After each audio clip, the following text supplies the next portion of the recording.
Hi friends, welcome to Rekha kitchen. ಇವತ್ತು MTR vangibath powder use ಮಾಡಿಕೊಂಡು ವಾಂಗಿಬಾತ್ ಮಾಡೋದು ಹೇಗೆ ಅಂತ ತೋರಿಸ್ಕೊಡ್ತಾ ಇದ್ದೀನಿ. ಇದರಲ್ಲಿ ಯಾವುದೇ ಇಂಗ್ರೀಡಿಯೆಂಟ್ಸ್ ಮೊದಲೇ ತೋರಿಸಿಲ್ಲ, ಸ್ಟೆಪ್ ಬೈ ಸ್ಟೆಪ್ ತೋರಿಸ್ಕೊ ಹೋಗ್ತೀನಿ.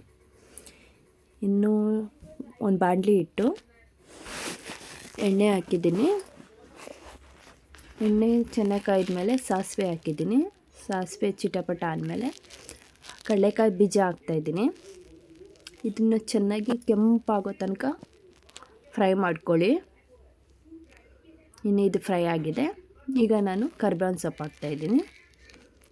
ಒಂದು ಸಲ ಫ್ರೈ ಮಾಡಿ, ಈಗ 2 ಮೆಣಸಿನ್ಕಾಯಿ ತಗೊಂಡಿದ್ದೀನಿ, ಅದನ್ನು ಕೂಡ ಕಟ್ ಮಾಡಿ ಹಾಕ್ತಾಯಿದ್ದೀನಿ. ಇದು ಸ್ವಲ್ಪ ಫ್ರೈ ಆದಮೇಲೆ 2 ದೊಡ್ಡ ಸೈಜ್ ಈರುಳ್ಳಿ ತೊಗೊಂಡಿದ್ದೀನಿ, ಅದನ್ನು ಕೂಡ ಹಾಕ್ತಾಯಿದ್ದೀನಿ. ಇದನ್ನು ಚೆನ್ನಾಗಿ ಫ್ರೈ ಮಾಡ್ಕೊಳ್ಳಿ. ಇದು ಫ್ರೈ ಆದಮೇಲೆ ಒಂದು 3 ಬದನೆಕಾಯಿ ತೊಗೊಂಡಿದ್ದೀನಿ, ಅದನ್ನು ಕೂಡ ಕಟ್ ಮಾಡಿ ಹಾಕ್ತಾಯಿದ್ದೀನಿ.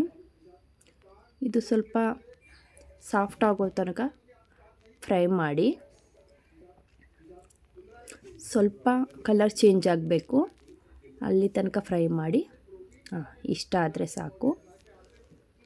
ಈಗ ನಾನು ರುಚಿಗೆ ತಕ್ಕಷ್ಟು ಉಪ್ಪು ಹಾಕ್ತಾಯಿದ್ದೀನಿ.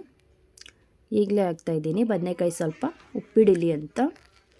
ಇದನ್ನು ಕೂಡ ಚೆನ್ನಾಗಿ ಫ್ರೈ ಮಾಡ್ಕೊಳ್ಳಿ. ಈಗ ನಾನು 2 ಮೀಡಿಯಮ್ ಸೈಜ್ ಟೊಮೊಟೊ ತೊಗೊಂಡು ಕಟ್ ಮಾಡಿ ಇಟ್ಕೊಂಡಿದ್ದೀನಿ, ಅದನ್ನು ಕೂಡ ಹಾಕ್ತಾಯಿದ್ದೀನಿ. ಇದನ್ನು ಕೂಡ ಚೆನ್ನಾಗಿ ಫ್ರೈ ಮಾಡ್ಕೊಳ್ಳಿ. ಟೊಮೊಟೊ ಸಾಫ್ಟ್ ಆಗೋವರೆಗೂ ಫ್ರೈ ಮಾಡ್ಕೋಬೇಕು. ಈಗ 1 ಸ್ಪೂನ್ ಚಿಲ್ಲಿ ಪೌಡರ್ ಹಾಕ್ತಾಯಿದ್ದೀನಿ. ಇದು ಕೂಡ ಇನ್ನೊಂದು ಸಲ ಚೆನ್ನಾಗಿ ಫ್ರೈ ಮಾಡ್ಕೊಳ್ಳಿ. ಇದು ಸ್ವಲ್ಪ ಟೊಮೊಟೊ ಸಾಫ್ಟ್ ಆಗೋ ತನಕ ಫ್ರೈ ಮಾಡ್ಕೋಬೇಕು, ಈ ಥರ ಎಣ್ಣೆ ಬಿಡೋ ತನಕ.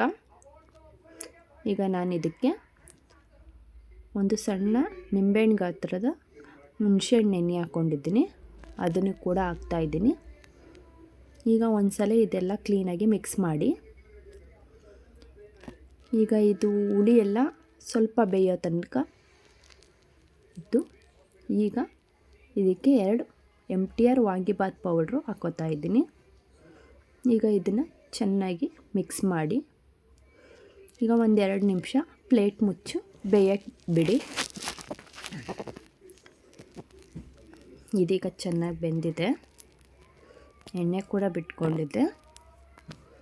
ಈಗ ಫೈನಲಾಗಿ ಇದಕ್ಕೆ ಈಗ ಕೊತ್ತಂಬರಿ ಸೊಪ್ಪು ಹಾಕ್ತಾಯಿದ್ದೀನಿ. ಹಾಕಿ ಎಲ್ಲ ಚೆನ್ನಾಗಿ ಮಿಕ್ಸ್ ಮಾಡ್ಕೊತಾ ಇದ್ದೀನಿ. ಈಗ ವಾಂಗಿಬಾತ್ ಗೊಜ್ಜು ಫೈನಲಿ ರೆಡಿಯಾಗಿದೆ. ಈಗ ಮಾಡಿಟ್ಕೊಂಡಿರೋ ಅನ್ನ ಹಾಕಿ ಚೆನ್ನಾಗಿ ಮಿಕ್ಸ್ ಮಾಡ್ಕೊತಾ ಇದ್ದೀನಿ. ಚೆನ್ನಾಗಿ ಕಲಿಸ್ಕೊಂಡ್ರೆ ರುಚಿಯಾದ ವಾಂಗಿಬಾತ್ ರೆಡಿಯಾಗುತ್ತೆ. ತುಂಬ ಈಸಿ. ಒಂದು ಸಲ ಟ್ರೈ ಮಾಡಿ, ತುಂಬ ರುಚಿಯಾಗಿರುತ್ತೆ. ಈ ರೆಸಿಪಿ ಇಷ್ಟ ಆಗಿದ್ದರೆ ಪ್ಲೀಸ್ ನನ್ನ ಚಾನಲ್ನ ಸಬ್ಸ್ಕ್ರೈಬ್ ಮಾಡಿ, ಲೈಕ್ ಮಾಡಿ, ಕಮೆಂಟ್ ಮಾಡಿ.